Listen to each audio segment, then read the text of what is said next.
家就有光彩。每个人付出，家就不孤独。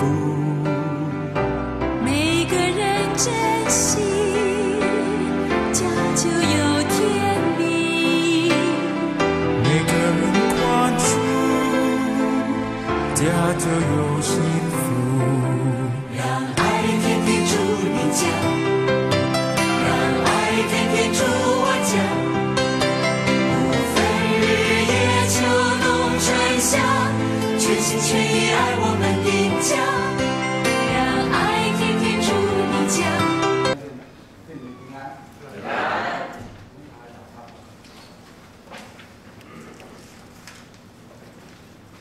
在天上的父，我们感谢恩典。让我们今天早上能够聚集在你面前，也让我们知道你爱我们，在每一天圣的当中，你与我们同在。主啊，我们是你所宝贵的儿女。主啊，让我们每天能够在你面前思想的话、你的话语、遵行的话语。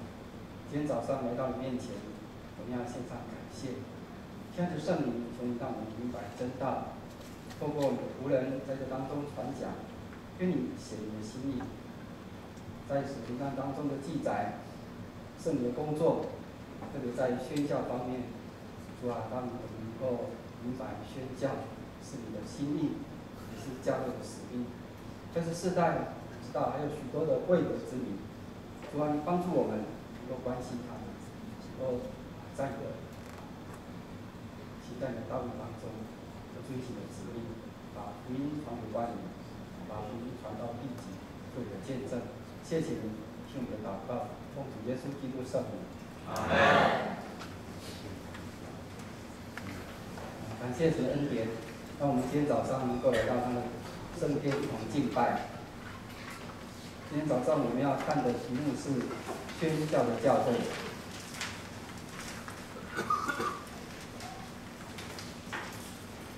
不知道弟兄姊妹对宣教教会听到这个名词，你会不会觉得很陌生？好像宣教教会是一个特别的教会。什么是宣教呢？我知道在座当中弟兄姊妹对宣教的定义知道如何？真道堂是不是宣教教会？是。好，感谢主，因为宣教教会其实每一个教会应该叫做宣教教会的，但是为什么很多教会不敢叫做宣教教会？因为叫宣教教会是一个很大的勇气，要成为宣教教会不太容易。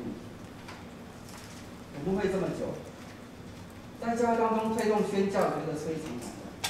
有时候自己非常热，但是呢，教会非常难，推动不起来。怎样让教会成为宣教教会，是弟兄姊妹一起来做的事情，不是某一个弟兄姊妹、某一个牧师、某一个传道、某一个同工，他这样热心。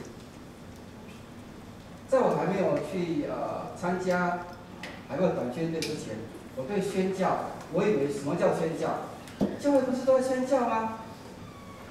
节制布道大会，发名单章，探访社区的宣教，暑假的短宣队，这个叫宣教，对不对？很多人认为叫宣教，所以我认为每个教会都在宣教。可是当我参加海外短宣队的时候，我对宣教有更深的认识。我觉得刚刚那个不是宣教，或许你的看法跟我不一样。我认为宣教是主耶稣所说的，把福音传给万民。什么是万民？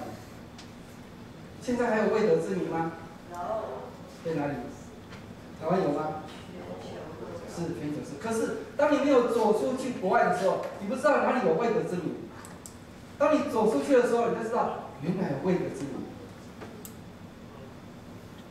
当我讲这个题目的时候，我自己非常的激动，因为我这5年大概5年的参加我们台湾信会的嘉义基督医院8月多一个短宣队，所以我到了泰国东北宣教医疗短宣队。我去年参加，我印象特别深刻，因为他们缺乏同工，所以我就当翻译。就是医生跟病人之间的翻译。然后我就想说，这些人，我想一个问题，我要问他们有没有来过台湾。所以我特别看这些30岁、40岁左右的这些男生，在翻译完之后，就问他一句话，顺口问一下，我说你有没有来过台湾？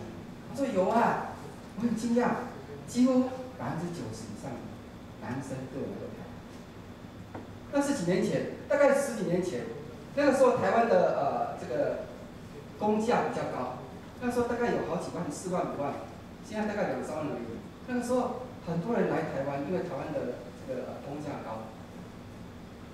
那时候我就愣住了，然后我就跟他聊天，显得非常亲切。我在想一个问题：为什么那时候台湾教会没有向他们传福音？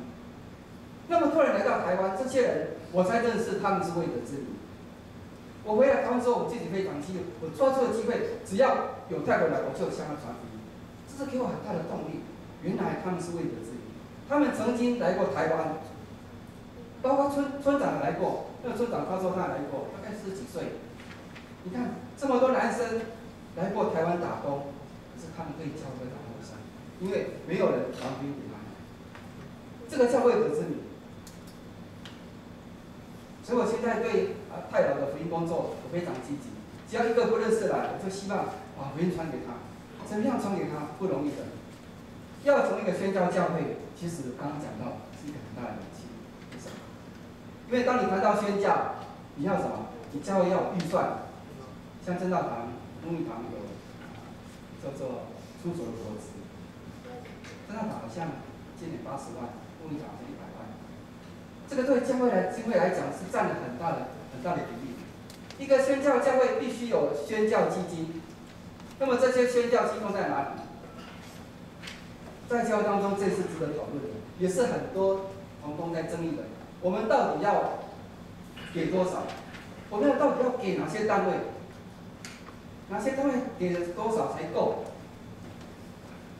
台湾这么多宣教机构，当宣教基金定下去时，你才发现太多地方需要经费，你要给多少？其实我有一个体会，当教会要做宣教工作的时候，你必须发现这个教会是一个有雄厚的财力的，才敢做宣教教会。你没有雄厚财力，你没有宣教基金，你怎么做宣教？因为当宣教你这样的说的时候，你必须把财力投下去。但是呢，大部分在短时间看不到果效，因为做宣教工作，你看不到短期的果效，你甚至没有看到到底我这个钱发下去有多少人信主。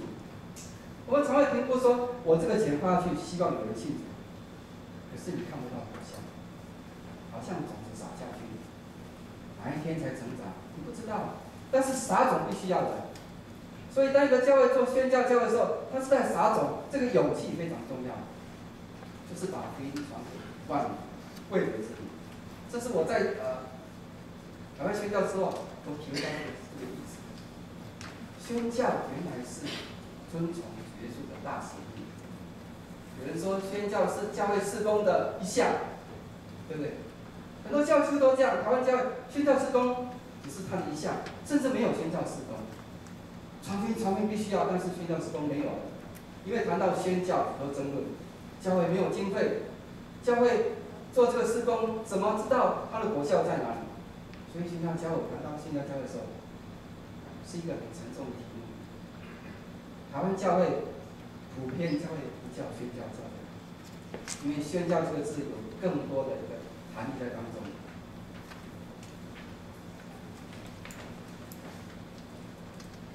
我们看今天的圣经，我们要读今天的圣经，使行传第8章1节到第5节。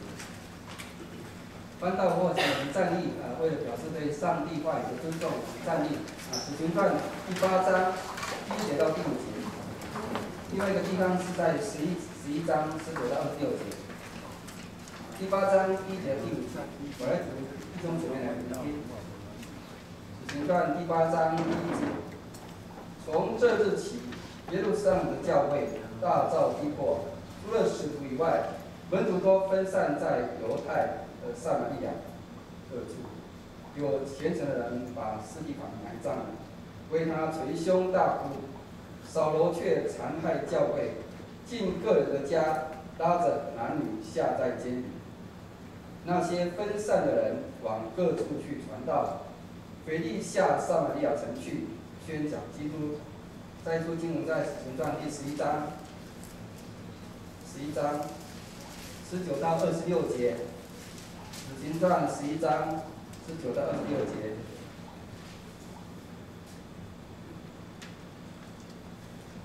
那些因斯蒂凡的事遭患难四散的门徒，只走到腓尼基和居比路，并安提阿。他们不向别人讲道，只向犹太人讲。但内中有居比路和古利奈人，他们到了安提阿，也向基尼人传讲耶稣。所以他们同在，信而归主的人就很多了。这风声传到耶路撒冷教会的人耳中，他们就打发巴拿巴出去，走到安提阿为止。他到了那里，看见上帝所赐的恩，就欢喜，劝勉众人，立定心志，恒久靠主。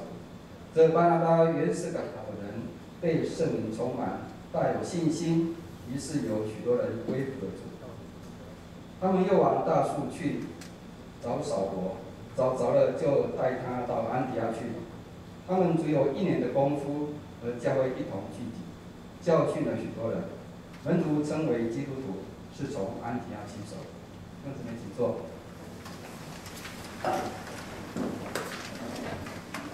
我想你知道咱们最近都在读《使徒传》，所以对《使徒传》不是很陌生。那刚刚我们读了这2处经文，我提到2间教会，一间是耶路撒冷教会，另一间是安提阿教会。请问弟兄姊妹，这2间哪一间是宣教教会？安提阿教会当然是宣教教会，因为它是宣教，还有差派宣教出去。可是耶路撒冷教会是不是宣教教会？是吗？是。等一下我们来看耶路撒冷教会是不是宣教教会。那安提阿教会是一个外邦人教会，也是一间差传的教会，差派宣教出去的教会。那在安提阿教会刚建立的时候，耶路撒冷教会在他们的施工上帮忙许多。所以今天早上我们要看安提阿教会跟耶路撒冷教会这2间教会之间的关联。从这2个教会当中，让我们学习怎么样在这2个教会当中去做宣教工作。首先，我们看宣教跟教会的定义。刚刚我提到了宣教，宣教其实很简单，就是遵从主耶稣的大使命。大约28章那个地方，耶稣说什么？我们要去使万民做他们的门徒。这个万民包括什么？许多国家的民族，特别讲到群体，这些民族，这些是福音要传给他们的，使万民做主的门徒。这是主耶稣的大使命，这是个命令。因为耶稣知道不一定每一个教会都会做，他说命令要去做。一个命令代表什么？每一个人都要遵守，每一间教会都要遵守主耶稣，因为主耶稣说你们要去是一个命令式的语气。第2个我们常常提到的是《使徒传》1章第8节，圣灵降临在他们身上，他们就必怎么样？得着能力。从哪里开始？耶路撒冷，然后犹太全地，撒玛利亚，直到地极。注意最后一句话，直到地极。什么叫直到地极？就到海外去。所以宣教可以这样说：第一个是一个跨文化。海外的跨文化是要宣教。如果一个教会没有做海外传宣，没有在海外宣教，他可能没有办法接触到一些所谓的万民，他也没有办法直到地极做主的见证。当我在查考使徒行传的时候，我仔细去查考，当这些受逼迫的门徒出去之后，他们特别有门徒走到那去，撒玛利亚去。可是撒玛利亚有没有建立教会？各位读圣经有没有发现到，这些逼迫的门徒出去之后，圣经说使徒行传第8章第5节说，腓利下撒马去宣讲基督。那请问腓利下撒玛利亚城去宣讲基督，那个地方有没有建立教会？没有吗？好，我们来看一下《使徒行传》第9章31节，《使徒行传》第9章31节，这里说，那时犹太、加利利、撒玛利亚各处的什么教会被建立，所以这些逼迫的人出去之后，腓利下到撒玛利亚城去，那里有教会建立。可是只是这样讲的，因为它重点不是在撒玛利亚城，它重点是在哪里去？直到地极。所以这些被逼迫的门徒出去之后，腓利跑到撒玛利亚城，撒玛利亚城后来建立教会。这是我们读圣经当中要仔细思考，这些教会怎么样被建立，是不太容易的。在什么情况之下被建立呢？是有人到那里去，对不对？是腓利到撒玛利亚城去，就提到腓利。腓利这个人在使徒行传上很有名的，他有一次向埃提阿的太监传福音，对不对？是提到这个人对海外宣教非常负担，他下撒玛利亚去，他是跟着圣灵引导去一个埃提阿的太监一个地方，那个人向他传福音。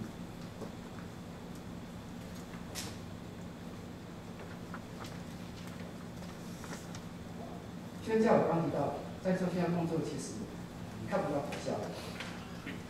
我在台湾新会做了两届的宣教委员，有机会参加世界信义中在湄公河流域的宣教会议。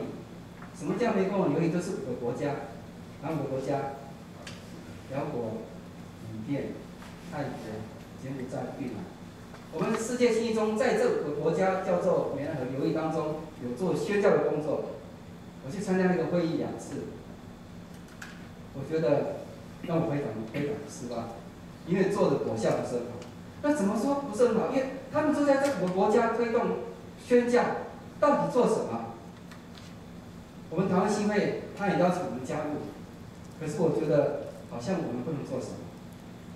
我们跟他连结，但是我们只是出钱而已。所以后来我们就决定，我们只是一个受邀的对象，这是旁听者而已。我们不交费用，我们就参加会议。我之前也觉得这样好吗？因为好像旁听生不交钱哦。对，可是开会就在当中，那我再听他们评事工，我觉得这样做下去值得吗？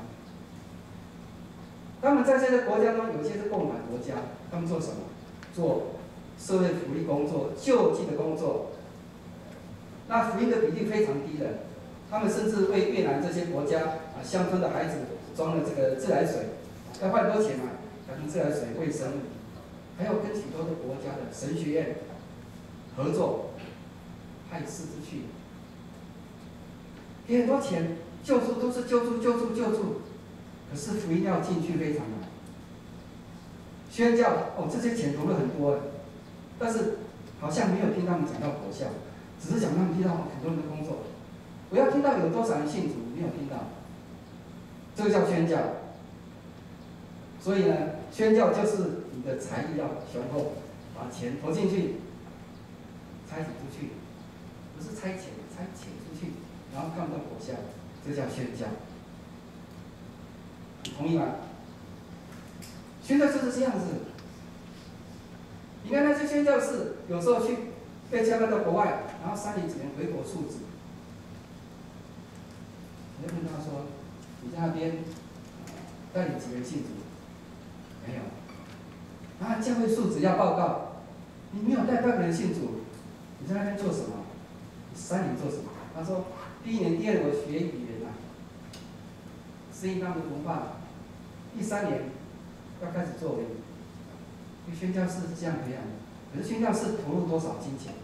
你教要差派现在出去，你要投入几百万，甚至他们全家的生活费，他们孩子教育，尤其国外教育非常贵，你要负责，所以宣教要有很多的财力，然后几乎看不到果效，但是必须要做，因为没有人撒种，你就没有地方生长起来，有撒种就有机会长起来，所以撒种工作也是看不到的。耶稣讲到撒种比喻，很多人把撒种比喻重点放在哪里？那个怪撒种乱撒的，不是的，一个撒种怎么乱撒？它不会乱撒的，这个种子撒下去，主要是在你的心田上。所以呢，你撒下去，你不晓得撒在哪种土地上。也就是说，你对各种传福音，当你福音撒下去的时候，它可能是路旁的，不是你的问题，是他的问题，他的心是路旁的。所以这个比例高不高？信主率高不高？不高嘞。那个有四种土地，对不对？只有一种能够长出上帝的果子，其他是多少？3/4，没有果效。只有那个撒在好土。我最近在教真主学，我特别注意到上帝拣选亚伯拉罕，然后成为万民祝福出去。然后在新约当中讲到，上帝在创立世界以前就拣选我们这句话。上帝在创立世界以前，就是我们还没有出生之前，他已经拣选我们了。所以我跟这个泰国弟兄说，你们来台湾，我不知道上帝有没有拣选你，但是我一定要向你们传福音，因为如果上帝拣选你，我没有向你传福音，你就没有机会信耶稣。但是我不知道上帝有没有拣选你，所以有人就说上帝拣选了，我不用传给他，他也会信耶稣。不是的，上帝拣选你没有传给他，他怎么能够信靠主呢？所以我不知道谁被上帝拣选，但是我今天把福音传给你。你如果没有被上帝拣选，那就没有了，就好像种子撒在没有的地方。可是我不知道哪一个种子是可以撒在好的，对不对？我仍然要撒种，这个就是拣选。所以我跟我弟兄姊妹说，我们要积极传福音，因为我不知道上帝有没有拣选你，但是我这样撒种，如果上帝拣选你就成长。因为保罗说什么？保罗说他自己是栽种，亚波罗浇灌，唯有什么？上帝叫他生长。所以没有撒种的，你浇灌有用吗？你撒种没有浇灌也没有用。可是最重要是什么？上帝叫他生长。所以保罗说什么？个人都要有份上帝工作。保罗一直强调，这个我们是上帝所耕种的田地。有这句话，你有注意到吗？保罗语重心长告诉我们，每一个人都要来好好的耕种上帝的田地，你要好好的做，你不能在那闲着，说我这块地荒废掉，你要好好的，你可以撒种，可以浇灌的，但是你不要管其他事情，唯有上帝叫它生长，这不是你的责任。但是你如果没有撒种，没有浇灌，它怎么长起来？了解意思吗？保罗这句话深深打中我，让我觉得真的，我有时候做撒种，但是我的恩是在浇灌，所以我在代表福音中心，我几乎都做教导。像今天早上，我们8点就有晨更，我带晨更，带灵命治疗，然后结束之后我又带成人主学，用泰语讲啊，然后慢慢的我又讲到，下午我又教中文，整个礼拜天是满满的，我觉得非常丰富，因为他们礼拜天来的时候要好好的给他们东西，所以我在教当中，我就对上帝拣选保罗那句话非常的打动我的心。上帝拣选，上帝不找，我不晓得他是哪一种人。上帝拣选没有拣选你我不知道，但是当有人撒种的时候，你就得救了。所以这个撒种工作、浇灌工作是每一个人都要做的。教会就是做这个工作。每一个人都要撒种，每一个人都要当农夫，非常辛苦。那我们谈到教会，教会我们比较简单，教会就是我们常常都提到，我们就是这个出来跟呼召，就是我们在万民当中被拣选分别出来。圣经告诉我们，我们是用上帝从万民当中拣选我们分别出来，就属于上帝的。在使徒行传里面，你要提到特别2个字，讲到聚集，讲到众人，这个就是教会意思。他一般说教会，他说某某地方有聚集，某某地方有众人，就是教会了，不是这个建筑物。那个地方有聚集，基督徒聚集，那个地方有众人聚集。那就会常常翻作上帝的子民，就会常常不是讲到上帝子民，就是一些人，这些教会是聚集的人，是信耶稣的人聚在一起。所以刚刚我们读到《使徒行传》，那个在安提阿被称为基督徒，是他们聚在一起有好的见证。所以他们聚在一起的时候，人家说哦，这些人是基督徒，聚在一起，这个是教会。宣教跟加上我看到教会跟宣教跟教会连结，这是我们比较会一起深入探讨的。宣教跟教会其实怎么连结？我举个例子啊，我刚刚提到我去参加那个台北东北部的医疗短缺，我去了5次，每一次我都把自己当作第一次参加。我想3个问题：第一个，如果医疗没有跟宣教结合，是怎么样？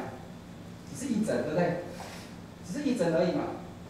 医疗队出去，如果没有谈基督教，没有谈信仰，你没有跟宣教结合，只是义诊，那有什么意思？第二个，这个医疗怎么跟宣教连接在一起？难处难在这个地方。我去好几次，我都会问那个艾牧师说，我可以做什么？我很这样传福音，想说，但是我是外国人，有个好处，我跟他们传福音，有时候他看到外国人，他比较不会觉得我对他这个不礼貌，因为他们当地人直接传给他会被骂，所以我至少得到这个优势，外国人传给他，所以台湾宣教士很欢迎，对不对？我们对宣教士不会很不礼貌，因为他是外国人嘛。但是我要看医疗跟宣教怎么连接。我每一次去宣教就有棚子比如说今天在这个村庄早上就有大棚子搭2个棚子，一个棚子是医疗那摆很多椅子，一个棚子就是专门传福音。那我们都是当这些病人来的时候就医疗桌椅子那边，那有一些的挂号人员这个看诊的医生还有翻译在这边，然后有地方在那边等。另一边呢在那边唱歌的，弹吉他打鼓，边弹一些基督教的歌曲，甚至一些流行歌曲。那这些福音公司要给谁看？都是孩童，所以每次都是孩童，所以他们都征召儿童主日学这方面有专长的可以去教儿童，都是儿童好几个，然后一坐就坐好几个小时，坐得住，我觉得非常钦佩。他们不会跑去，坐在那边5、6个小时坐在那里耶。台湾孩子有这个耐心吗？没有。那你要对孩子传福音怎么传福音？那顺便有些看诊的，有些妈妈们爸爸们就坐在那边，把孩子慢慢看，然后我们就一面传福音，一面给孩子，然后这样传，同步进行，第3个我讲到了，医疗跟宣教同步进行，怎么评估其果效？这个重点，你怎么评估这次有多少果效？这样唱跳，然后大家很高兴。然后，如果那个地方第一次去的村庄，领队就说不要直接谈福音不要谈福音就医疗就好了。可是我刚提到，只有医疗不是什么，是一个义诊，只有医疗就好了。那这个跟我去那边就是医疗短缺，如果没有短缺，没有宣教，那不是只有义诊吗？就是只有义诊。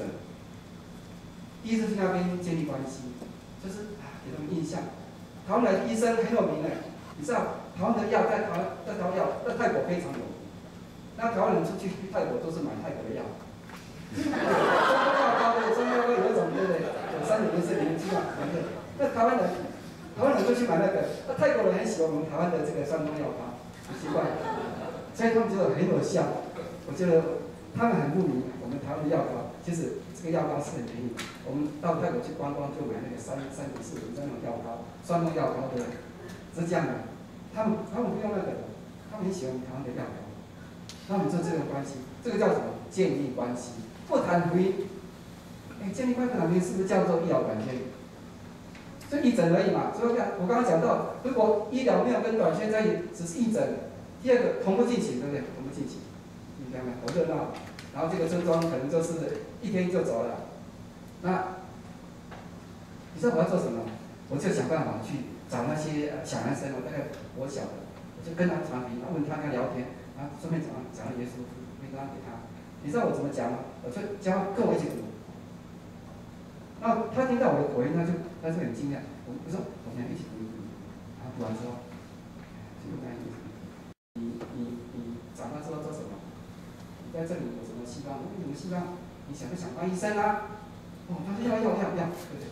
然后就跟他讲，好，我就把福音传给他。我是对小孩子传福音，大人不能传。那有一个场合就是，我就跟你对说，我会不会有一段时间，我去做个见证，然后讲我见证，然后讲福音，外国人讲一讲 ，OK 好，就这样而已。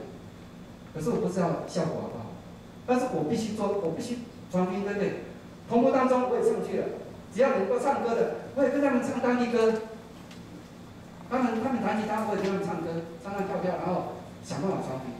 可是同步进行，但是果效怎么样不知道。第二次慢慢看出果效，你要跟村长建立关系。一直不谈福音，第二次再来的时候，他们也发现哦，去年来过，今年又来了，然后就开始慢慢的福音进去。大概一次进去就是先建立关系，福音慢慢进去，然后再直接这样子。这个叫做短宣。所以呢，常常有人说短宣队去不要很高兴嘛，要把福音传给他们。不，我们有一个医生，他那边看到2个神学生，常骑摩托车从这个教会到那个教会要2、3个小时，他就买2个安全帽。给他们实习生，结果他们实习生不戴了，他们觉得很麻烦。可是我们为了安全，可是你花了这个安全帽的钱下去了，他们不戴，所以你知道他的需要是什么？你花钱下去，你看不到果效。所以呢，宣教是很有挑战性的。如果用你参加海外短宣，这些事情对你来讲是一个很不同的经验，你会非常火热的。每一次我去短宣回来，我自己都非常节省啊，我都会计较。这个都买太贵了，这个可以不要，不省，随便，你去可以不用吹不吹。我说每一次回来都非常节省，想这东西激动我。什么是重要？人灵很重要。所以宣教怎么跟家人连在一起，这是很重要。怎么连在一起？大家想想看，医院是做身体治疗的，那么这个教会是做心理治疗，其实差不多一样。你怎么把它结合在一起？所以一般我们海外短宣、医疗短宣最有效的，对不对？很有效，因为他们发现，你去医治他们的身体，然后慢慢给他们一些心理东西。所以医疗短宣每年都会去。那我参加好几次，我的心得是这样的。再重点是在我们怎么样推动，教会怎么推动宣教。刚才我们读到圣经，在使徒行传第2章，如果你读过，五旬节降临的时候发生什么事情？门徒什么？聚在一处，对不对？聚在一起，教会对不对？聚在一起，然后呢，圣灵就在教当中做教导工作。那些人呢，说起什么别的话？为什么要这样做？这是在使徒行传记载。耶路撒冷教会还没有受逼迫之前的情形，让这些耶路撒冷教会的门徒先听到一件事情，就是想一想，这个事件对我有什么意义？为什么会这样子？为什么聚在一起，圣灵就充满我们，让我们可以说别国的话？啊，原来他们了解了，圣灵可以给我们能力，我们做不到的，圣灵给能力。使徒行传第1章第8节中，当圣灵在你们身上，你就可以得到能力，对不对？然后直到第几？第1个让注意到圣灵能力，哇，每个人都被圣灵所充满。第2个，说起别国的话来，不是那些胡言乱语哈，是奇怪，他怎么说我家乡的话？他不是我本国人，怎么会讲这话？很惊讶。那门徒觉得奇怪，我到底讲什么话？他讲的是什么？上帝的作为。说起别国话代表什么？那些有机会听到上帝的作为，这是圣灵的工作，让这些门徒经历到，哎，耶稣原来让我看见圣灵的能力，可以让我知道地级，我可以说起别的话来讲上帝的作为，传给外邦人，让这两个大使命，使万民做主人，还有第二个到地级可以成就。这在教会还没有受庇护之前，圣灵的工作，让他们先经历，让他们思考这件事情不平常。我怎么会讲这个话？我是那国人，那国人怎么听得到？原来福音就要给他们的，他们有机会可以听到福音的，不是我能做的，是圣灵工作，让我能够讲上面作为给他们听。所以我要讲到教会如果可以推动宣讲，第一个是主动关系。我们看使徒行传第11章，这是我们今天要讲的重点，怎么样推动宣教的工作？使徒行传11章19节，那些因斯蒂凡的事遭患难试战的门徒，只躲到腓尼基和居里路并安提亚。很可惜，他们不向别人讲道，只向一般人讲。这是台湾的教会普遍现象。我们常常说，台湾还有许多未得之民，台湾还没有传遍，向美国人讲容易，对不对？当然，因为通可以容易啊。犹太人是关系，他们走到那个地方很可惜了，他们不向别人讲道，只向别人讲道。走出去了，对不对？走到那里去，走出去了。但是感谢上帝，就有一批很热心的门徒啊，没有讲到谁，对不对？名字不重要。他说什么？20节，但内中有居里路和提利奈人，他们到了安提阿也是一样的，但是不一样的，他们向希腊人传讲福音。前面是不向别人传讲，只向那这些人不一样，他们就单只对希腊人、希利人传讲福音。可是没想到，哇，这些人非常渴慕，很多人信主了。那这个风声传哪里去了？传出去了，传到耶路撒冷教会当中去了。这个时候教会你要做什么？教会怎么推动信仰在这里开始？如果耶路撒冷教会那些人听到说关你什么事呢？那个像5旬节一样啊，没关系啊，不用管那个东西，不用做那个，我们只专心做本国工作就好，那就没有安提阿教会。就是这个开始，风声传到他们耳中，他们开始教会跟宣教连结，是耶路撒冷教会宣教跟教会连结，在这个时候开始，他们做什么事情？22节，这风声传到耶路撒冷教会人耳中，他们就打发巴拿巴出去，走到安提阿为止。打发谁出去？打发出去了。虽然有点好奇，但是他们也觉得这件事非常小可，我们要查查看。派巴拿巴出去，派你出去走一走。这开始跟宣教接触在这里。耶路撒冷教会主动关心，他们听到风声，他们主动关心，就派谁去？巴拿巴出去，走到安提阿为止。巴拿巴也说好，我就去，很热心的，要派对人啊。不是像玩玩的，这失踪了，不见了，派对人看中心，就派这个人出去看一看，调查一下那边的情况怎么样？怎么那么多人信主呢？这是我们从来没有的经验。可见的耶路撒冷教会在这里，它不是宣教教会，对不对？我刚问到，其实一开始不是一样，它是对本国传福音，不向外人传，只向犹太人传。这个时候开始，他们跟宣教接触了，派了巴拿巴出去，开始有宣教的行动了，开始宣教，主动关心。我不知道弟兄姊妹，你知道台湾有哪些的这个宣教机构，有哪些宣教士？其实你都可以从这些报章杂志啊、周刊啊、月刊这些，看看哪个地方我们台湾有哪些宣教士，到哪个国家，有的比较不能够讲的话，你知道我们台湾现在很多教会都拆开宣教出去了，有没有？你们知道吗？很多教会都有做宣教工作，主动关心。当这些周刊这些解禁出来的时候，你看了之后就为他们祷告，求上帝供应他们机会，求上帝让宣教士能够好好的在那边坚定他们职位。我有一年到泰北佛德神学院教书，我遇到很多宣教士，那是真的非常辛苦。我才知道宣教士非常辛苦，他们宣教生活我常常跟我同工讲说，我同工跟我讲说，你不适合当地下室，为什么？你怕蚊子。这种天气还爆蚊帐。对啊，我说我不适合当地下室，我不知道这是什么虫咬都可以适应的。哎呀，真的是新教室的材料，新教室真的是不怕吃苦，而且新教室的生活是非常苦的。他们，你知道他们好像名誉非常好，新教室可是非常辛苦。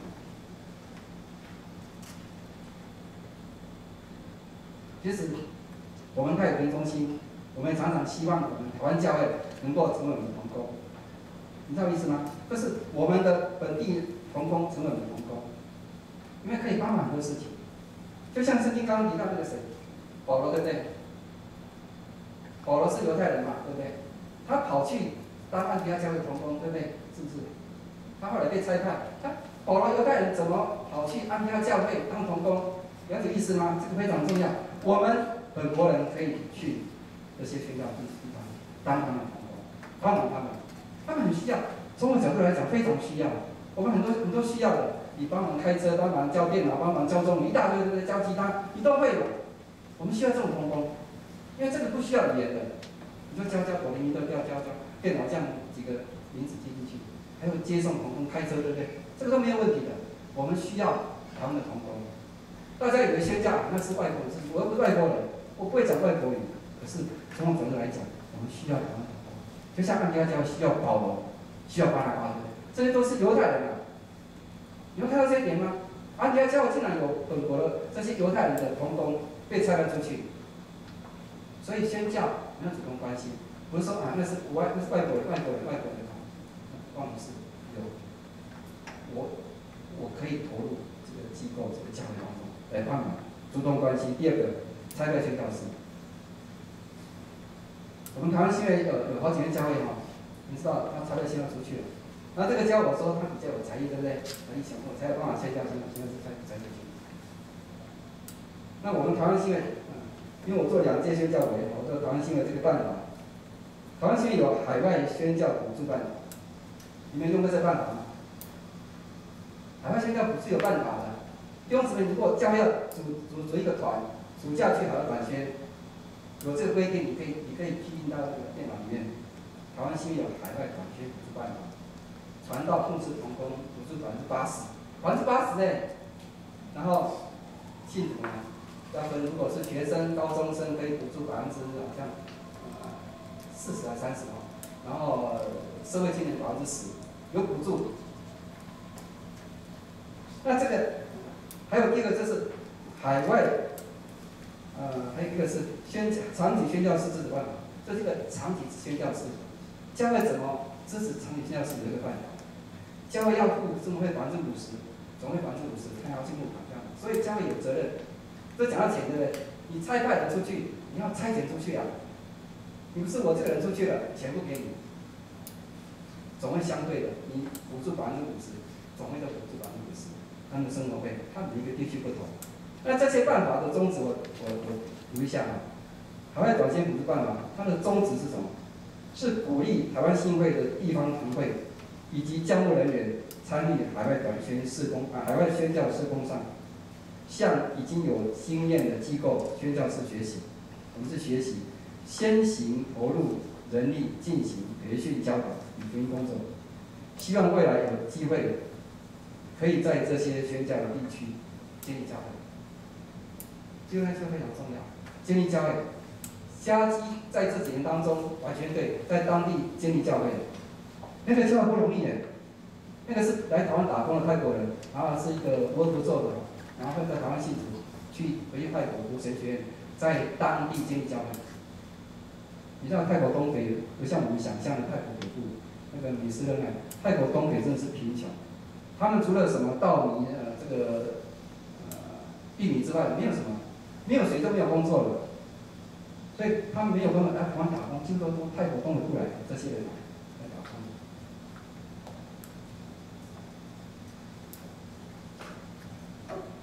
那这些短宣发现到短宣队，他们在那边做了好几年，最后建立教会。那我去年听到一个风声，很多的别国的教会拆开宣教士的建立教会，好几间教会，韩国也有建立教会。然后后来呢，当地人就故意捣蛋，他在聚会他也在故意唱唱跳跳，他不是打他骂他，他是故意跟他冲，他没办法聚会，他就教会就关了，几乎都关闭了，只剩下那个教会是当地人建立的教会，那个当地人他跟当地人处理非常好，建立关系做得非常好，所以他能够在那里设立教会。是本国人在那里设立教会，这是我们中心的一个宗旨。我常觉得在泰国人这些1、2年来台湾，我培训他，用神学院的师资培训他，希望他回去可以在当地读神学院，然后在他的本乡建立教会，这是我的希望而已。我有一个目标，我好好的装备他门徒，鼓励他回去之后可以继续读神学院。如果没有办法读神学院，学历不够，他可以帮助教会成为教会很好的同工，因为在我们当中训练好了，我们都训练同工，所以他去泰国可以当同工，他可以帮助教会建立教会，跟当地教会建立教会，再开拓教会。所以我的目标是这样的，这个是很多的，我是拼命的做门徒训练，然后希望他回去，但是呢，要在泰国东北部建立教会非常难。我刚提到受逼迫很多，所以现在很多泰国北部教会一大堆啊。泰国北部，我们台湾短宣队都到泰国北部去，可是很少到泰国东北部。你没有听到短宣队到泰国东北部的，只有加基的宣教队、医疗宣教队，因为那个地方真的是未得之名。我刚提到很多人来台湾打工，所以我觉得现在时期已经慢了。我前几天看那个台湾的四方报，就是报道在泰国，他说现在韩国的去韩国的外劳非常多了，因为他们韩国第一个新规定，他们去那边去韩国打工必须要通过语言测试，他们学一些韩国语才能够在泰国在韩国打工，而且他们的中介非常低，中介费低的，而且薪水又高，所以据说很多的国家的外劳都往那边去了。那台湾慢慢少，那时机慢慢没有，所以我就抓这个时机。我不知道泰国工作还可以做几年，因为泰国政府慢慢的，他们工业他们进步了，他们慢慢外劳越来越少，哪一天就没有太好，所以这个时机必须抢救。我刚讲到教会可以拆开宣教士，安提阿教会拆开谁出去？巴拉跟保罗对不对？就去宣教，这是台湾信仰美术办法，海外场景宣教士支持办法也是有的。如果去看，教会其实可以做这个。我也盼望真道长未来可以打发宣教士出去。我们的节目是已经做海外宣教的，他已经在做这些国外的培训，跟师母一起去。弟兄姊妹，这是很好的榜样，传道人走出去，弟兄姊妹跟着去，让教会成为一个宣教的教会。还有做宣教工作一个重要是什么？弟兄姊妹要同心，这个我比较不会我比较一个人很热心，然后教会带动不起来，到最后只有我走，我去宣教。这个技巧怎么带动弟兄姊妹有宣教不是你一个人那么热，大家都在看，然后你要去你自己去吧，我自己走出来了，对不对？就是用宣教不是这样的，要有教会才开。我们看一段圣经，就结束今天早上的讲道。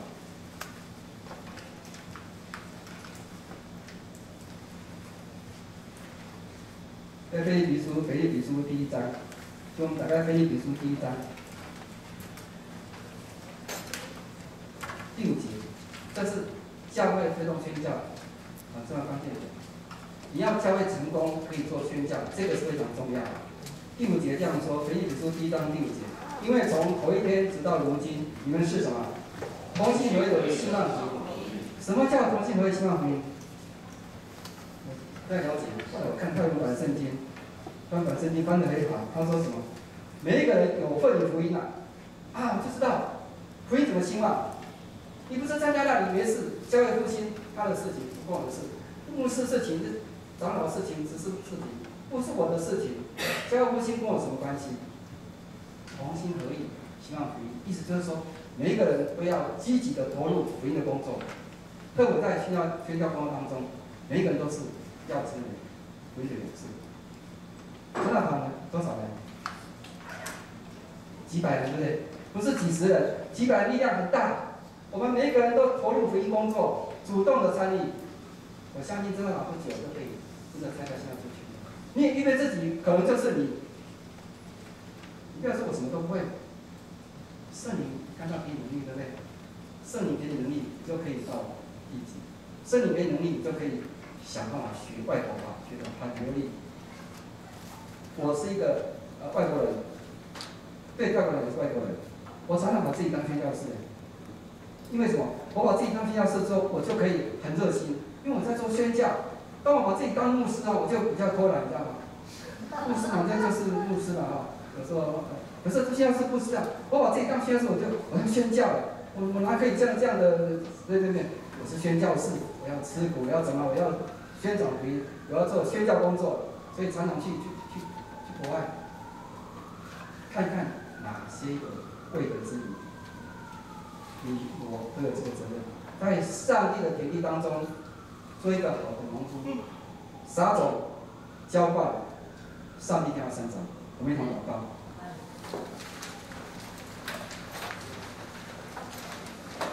因为上帝感谢恩典，因为你要在我们在这样一个传讲当中，你也呼召我们，在你的田地里面，我们成为一个好农夫，让我们殷勤的撒种，因为我们不知道撒种的哪一样可以增长，但是当我们撒种的时候，我们就有盼望，因为主耶稣你给我们比喻，撒种出去，不知道哪个地方可以成长。